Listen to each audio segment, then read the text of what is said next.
Welcome to Puff Mountain. This is lesson 3 in TheAdipose's video tutorials for LittleBigPlanet Karting.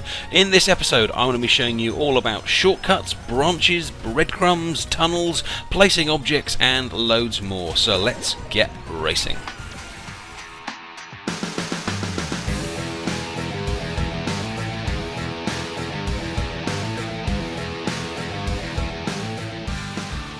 Now let's have another look at a way of designing our tracks. Now in the previous videos I have started with the track and then added the terrain, but this time we're going to go terrain first. Now like always in Paint I have drawn out my track and I know what I'm doing, so this isn't random, but I am putting in the terrain first, and as I do so I'm kind of visually seeing where the track is going to go. And now when I place the track I'm going to make a slight adjustment, because when you press L1 when you start drawing the track, you can turn on or off something called follow terrain toggle, and as I press it you can see that that elevation symbol disappears on the right hand side. And now when I draw the track, the road will automatically follow the mountains and terrain that I have put in place. Now it won't follow it perfectly, because as you can see it is removing some of the terrain I've got, but that's because the terrain is going up and down as steeply as it can, but it can't go up and down as steeply as the mountain. So you have got to make sure that when you do the terrain that you are putting in where you're designing to put the track is going to be shallow ups and shallow downs.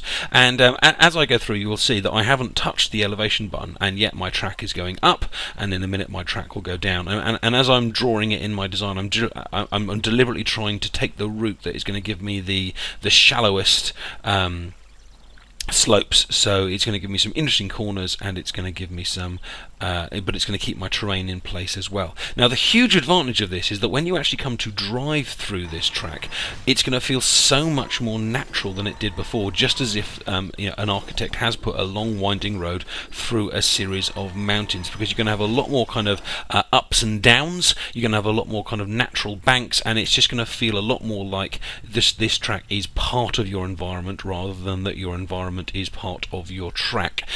So if you're looking for a different, try out when you're making a track and see if you like that style.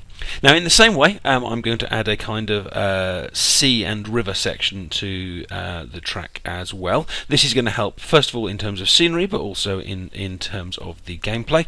I'm not going to be explaining things that I did in previous videos, so suffice to say I'm just going to add some bridge sections here, and what that will do, as you should be aware, is remove the track from below it, which will then make the river code go throughout my level. I think this gives it's not better, because there is no such thing as better in LittleBigPlanet Karting. There is just different, but this certainly is a more natural feel to your levels, your tracks design.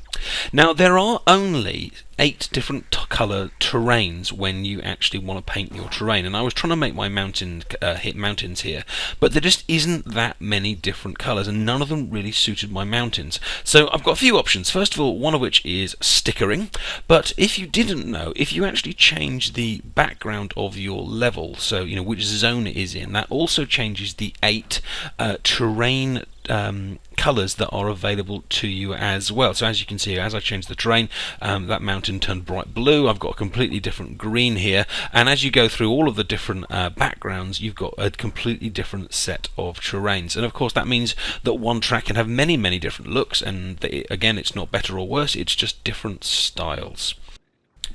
Now whichever particular background you choose, I'm sure you'll have some interesting parts to your track in. Now I am going to be adding some shortcuts in a couple of different ways to this particular track. Now the first one is going to be using breadcrumbs, and the way that system works is you make an alternative route that just goes along your terrain. Now what I'm going to do here is remove 2 bits of the fence and add breadcrumbs like this, and you don't need to press X or anything, you literally just kind of move along with the left stick, and that creates a track. The AI will follow it, you can travel along it, and you won't be marked as off track or anything like that, and you have just created an alternative route. It really is as simple as that. It does get a bit more complicated when you have things like jumps in place, as I'm just putting up a train here so I can put a pink bounce pad in there. It gets more complicated because you can't instantly draw breadcrumbs in the air. And so what we're going to need to do is we're going to need to put the breadcrumbs along the floor first, and then once the jump is in place, we are going to need to pull the breadcrumbs up to come and meet the place where the players and the bots are actually traveling. Because if you don't, they will literally jump out of the track, and the game will mark them as out of bounds, and they will explode in midair. So same as in tutorial 2, I'm using a pink bounce pad, and I'm just going to tweak it so it lands in the right place. And then I just need to turn the pad slightly so it lands accurately. And there, if I just show you a clip from mid-race, you can see I went out of bounds, and even though I actually landed back on the track, I exploded when I got there.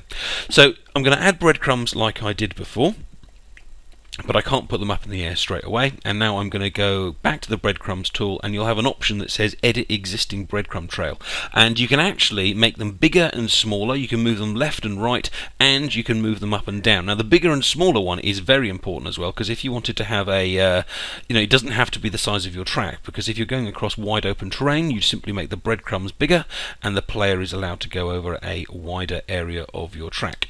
And so I've pulled all of these up across my jump, and now if I test it back in game mode, you'll see that I can zoom across. But an easier way to see what's going on is if you go into settings, there's a button called draw navigation map, which draws this blue and green over your track, and anything that's blue and not blue and green, green and red, sorry, anything that's green and red is a legal part of your track, and the player can go there. And as you can see now, I can jump across it with no problems at all.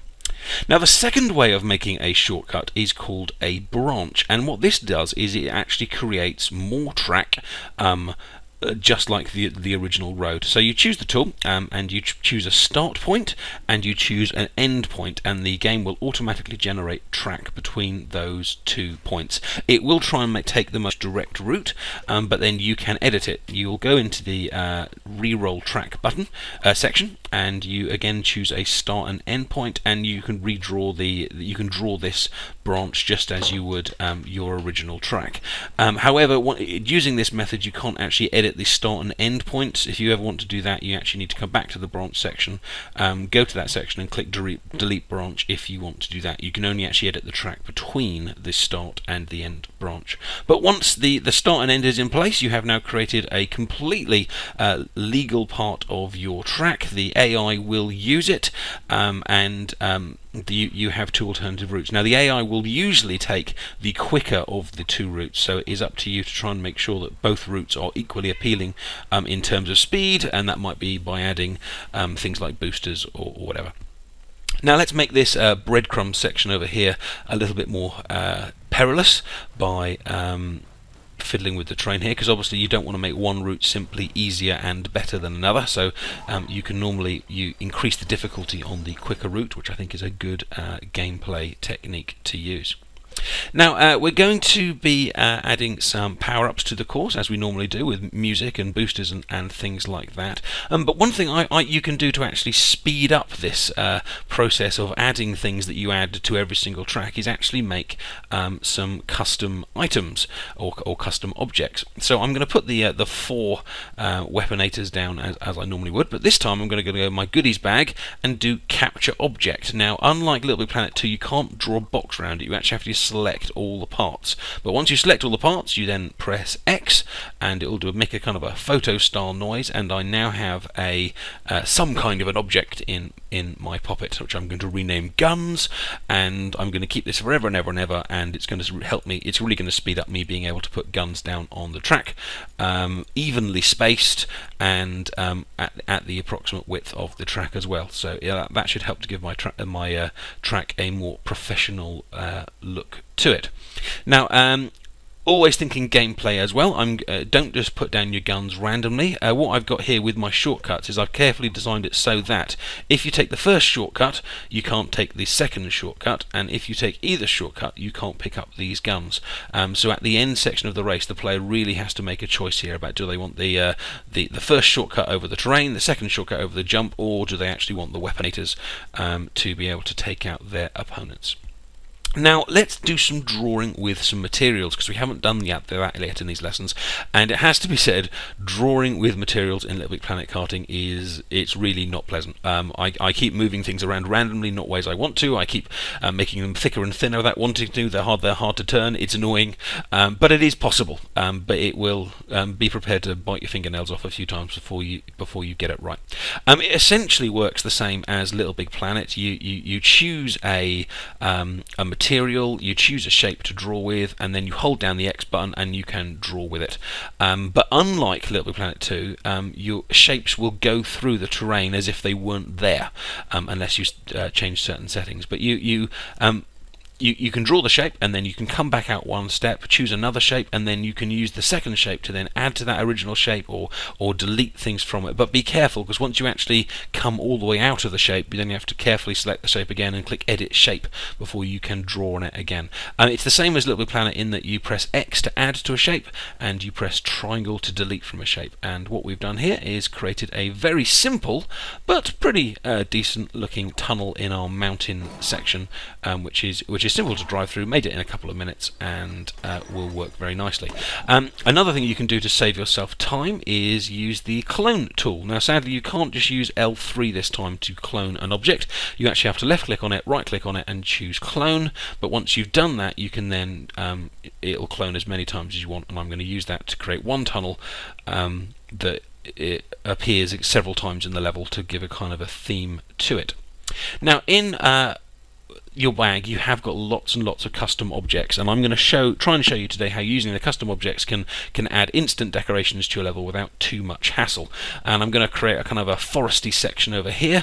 To try and make things look natural, though, you need to try and get a kind of random placement to that. Keep changing the angle of things, keep changing the size of things, and as you can see, I've got a very simple forest, but it works, especially as most of the time you were travelling at high speed and not examining these things. Now, what you need to be careful to do when decorating a track is that you just don't put all your decorations next to the track and then have a big gap behind it, because it looks unnatural. But one thing you can do to stop that is put mountains, hills, fog, whatever, behind those objects at the front, so it gives the impression that the terrain does actually go on forever, and it's realistic. And if you see now, as I drive back down again, we've got the forest, but the hills behind help to kind of make it look natural and not just like the track is sitting in space by itself. Again, in the pre-made objects, we've got some lovely little signs that I can put around to give directions to the player, and we've got lots of stickers as well that you can use in conjunction with these objects, or indeed on new objects, to make your junctions more, your instructions more specific. So here, where I've got a split in my race course, I'm going to put down a little split sign to try and help the player understand what is going on at this particular place.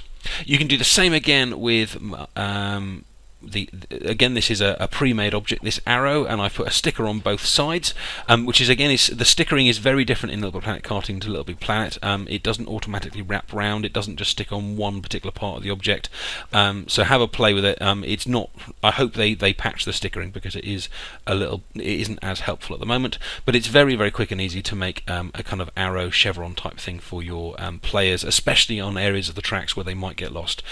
Remember, most players won't play your tracks more than once, and so you need to be able to guide them straight away first time for them to have a good experience there. But when you place objects, obviously you can make them bigger, smaller using the D-pad, and you can move them around using the left stick, but there's also a very important alternative tool which comes when you squeeze down R3, which is the right directional stick, and I'll show you this with my little puff bowl, my puff box of cereal here. When you press it down, you get this thing here, which allows you to rotate the object in 3D. So I can pull forward, turn around, flip it upside down, put it at any single angle I want, which will instantly help your object stop looking so regular and uniform. And what I'm going to do in my puff mountain section is I'm going to take these puff cereals, and I'm just going to put them at all sorts of different angles, all sorts of different sizes, facing away, facing down, facing upside down, and I'm really just going to show how useful this tool is, because when you are putting objects around, you've got to show angles to make things look natural. I'm just going to stick in a pre-made start line here. One of the nice things about LittleBigPlanet Karting is that it doesn't give you a pre-made start line. It completely allows you to choose your own, and I'm going to go with a medieval one today for the sake of quickness, but it is good to mark your start line in some way so players know when they are coming up to it. And I am going to, as a last little tweak, just to make the AI slightly harder. If you go into global settings, you can choose AI difficulty, easy, normal, hard, or expert, and I'm going to turn it up just a little bit because this is a fairly simple course. So this level is available for you to play and to copy on my Moon. Just search at TheAdipose in the text search section of LittleBigPlanet Karting. Feel free to copy it onto your Moon, have a look at how it was made, make any tweaks, etc, etc, or ask me any questions about it. If you found the video useful, please give it a like, and of course if you want to see Lesson 4 and more, do subscribe, and do check out my other series, Karting Corner, which is full of news and reviews as well. Take care, thanks for watching, see you soon, bye bye.